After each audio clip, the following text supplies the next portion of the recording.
ان علاقوں میں علماء اکرام جو عوام سے وہ مخاطب ہے اور عوام سے بات کرتے ہیں، ان پر اللہ نے ایک ذمہ داری ڈالی ہے، وہ دین اسلام کے بجائے مسلکوں کی خدمت کرتے ہیں۔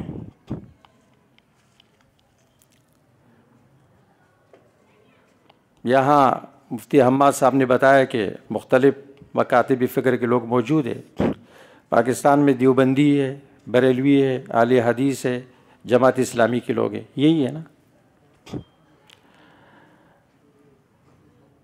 اب ہوتا کیا ہے کہ دیوبندی حضرات لوگوں کو دیوبندی بنانے میں مشغول ہے، بریلوی حضرات لوگوں کو بریلوی بنانے میں مشغول ہے، اہل حدیث حضرات وہ لوگوں کو اہل حدیث بنانے میں مشغول ہے، اور جماعت اسلامی کے لوگ وہ مودودی صاحب کے فکر میں لوگوں کو داخل کرنے کے لیے زیادہ محنت کرتے ہیں۔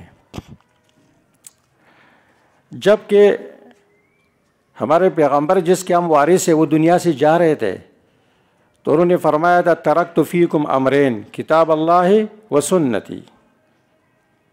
تو تمام دنیا کے مسلمانوں میں متفق علیہ چیز وہ قرآن و سنت ہے۔ مشرق، مغرب، شمال، جنوب، دنیا کے ہر کونے میں تمام مسلمانوں میں یہ متفق علیہ قرآن و سنت ہے۔ باقی